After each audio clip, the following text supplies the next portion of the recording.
Welcome to Inside Acquisitions, a podcast where we will be chatting to business owners and entrepreneurs that have gone through the very lengthy process of finding and securing an existing business and what their journey has looked like to get to that. If anyone is listening to this has been searching for a business to buy or a franchise, they will know that that is not an easy process to go through. And sometimes you can get stuck in that cycle for years without actually finding a good business or negotiating on a good business. And that could be for a multitude of things that the buyer is just unreasonable, it's priced wrong, you've got a difficult business broker to deal with, or your expectations are not meeting the market, finance isn't available, or you don't have the ability to raise the capital, or you just don't have experience in that industry. And here, what we're planning on doing is sharing stories from people who have actually done it, who have bought businesses, how they've went about doing it, how they financed it, the due diligence that they did,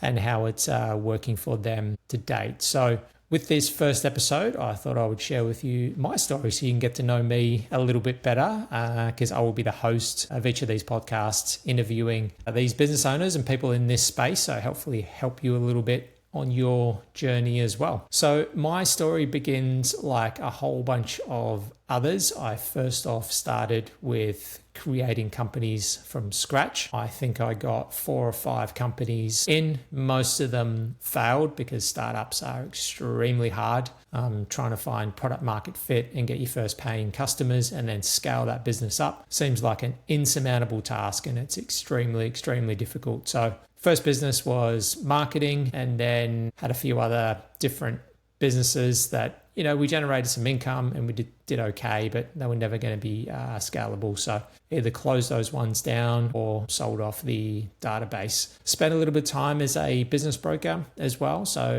in my time as a business broker, mainly focusing on franchises, I sold well north of 100 franchises. So got to see firsthand what that experience was like from the sell side, and then obviously what buyers were looking for in terms of buying existing franchise businesses. And that's how I first got into my first proper acquisition, which was a Aussie Home Loans that I bought in 2013.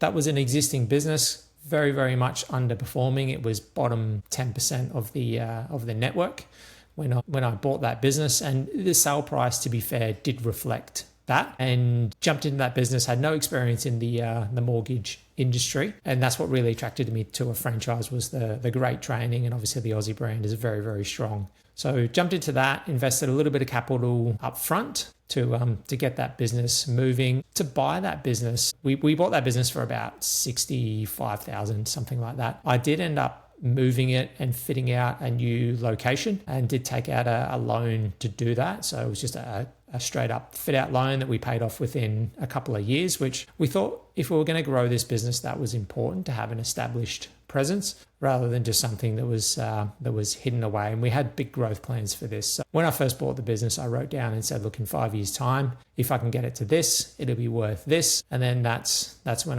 I sold it. And fast forwarding 4.5 years, I got there and sold that business. But it did take a little bit of time to build it. In the first year, we doubled revenue. And then the second year, we doubled revenue again.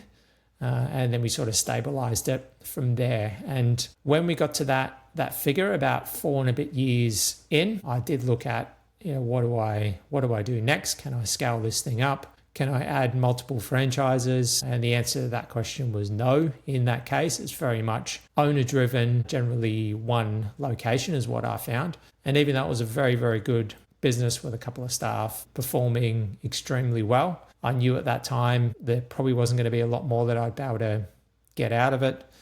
We'd won numerous awards. Where one of the fastest growing within the Aussie network of, at that time, maybe 130 stores. And we got it to 10%, the top 10% within the networks, from bottom 10% to top 10% within a couple of years was quite an achievement.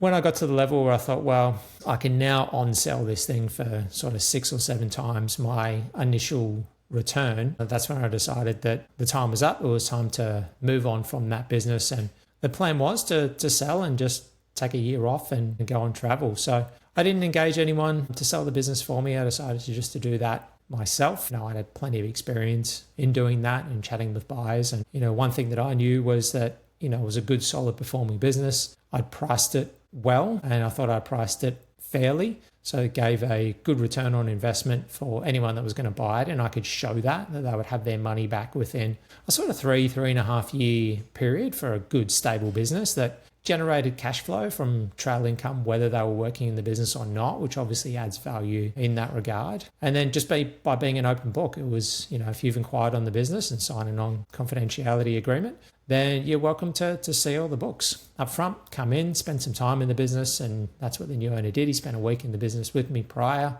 which is perfectly fine, because there was nothing to hide. It was a great business. And then, we had 2 offers on that business, and funnily enough, I actually took an offer that was slightly lower than the other one because the person that bought it was a better fit. There wasn't huge amounts of difference in the sale price, I must say, but just thinking about long term, there was a lot of friends, a lot of family that were clients, and I wanted to make sure that they would be looked after long term as well. So part of the thinking there was finding the right fit, and I know that gets talked about a lot in the business selling space, that the owner's more interested in finding the right fit, which is true to a degree. But once you start talking about large magnitudes of money, then it's simply not true, because, if you're selling a good business in particular, you want to maximize the amount of money that you can get out of that deal. And it's got to be fair for both parties. I was conscious of the fact that I wanted to see this business continue to grow and continue to thrive, because that was my life for 4.5 years. And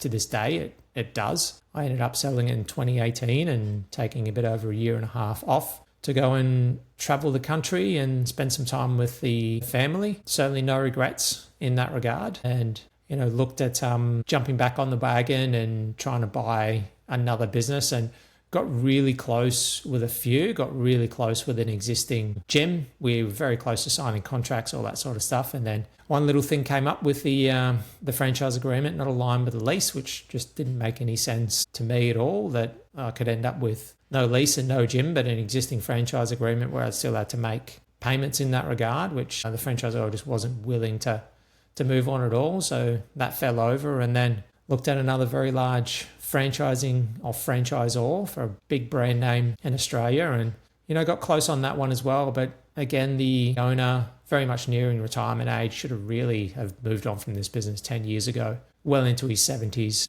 was just steadfast, wanting a ridiculous multiple for the business, which just simply was not worth it. Tried to explain that to him, tried to come up with ways where, maybe part of it was cash, part of it was vendor terms to get him closer to that figure. But, to date, this business has been on the market for years and years, and it won't move. And, unfortunately, I feel that it'll take him to his grave, and his kids are not interested in the business at all. So, when it comes back on the market fairly, maybe I'll jump back in. But as it stands at the moment, what I wanted to do was, get people on to a podcast to share out there with the world that have bought existing businesses and what their experience has been like, how they found them, how they financed it, how it's changed their lives for the better into the future. Because one thing I'll say about the Aussie experience for me was it was a great business, made plenty of money and effectively set me up for life when I sold. I've invested well after that. I've done some developments, and I've invested good money into that, and another business that I currently own as well, which is also in the finance space, to help set up a good ongoing stream of income, which, has meant that I can do the things that are important to me, like travel, spend time with the family, that kind of stuff. So still on the hamster wheel, looking for that next business while I also grow the current business that I've got. So big goals, big plans in that space to hopefully acquire another couple of businesses in the future when the right ones come up. But for now, the plan is just to get on here and share some stories with some really great guests about their experience and how it's changed their life. So I've got some people that have bought and sold multiple companies that we'll be talking to, and I've got others that have bought businesses that they worked in. So we'll talk about employee share plans and how they went about buying out the owner and how that's changed their lives. And then some industry experts also that will come on and share their experience and talk about some of the things that they're seeing that are just helping deals get across the line. So, yeah, look, hopefully, if you're looking to buy a business and you're kind of, been struggling or, haven't been able to get deals across the line for whatever reason, then hopefully hearing from some of these people will give you a bit of confidence that it is possible. There is good deals out there, and the one deal or the right deal in particular can change your life for the better. So hopefully you like it. Any feedback is certainly welcome in the early stages of recording this podcast. So I would appreciate that across any of the social channels where it lands. And also, if you've got a cool story to share, if you've bought a business before, let's chat. Let's share your story to the masses. And then obviously we'll give your business a bit of a plug at the end of it as well. So that's it. That's me. My contact details are in the links below if you want to reach out to me. But otherwise, enjoy the show.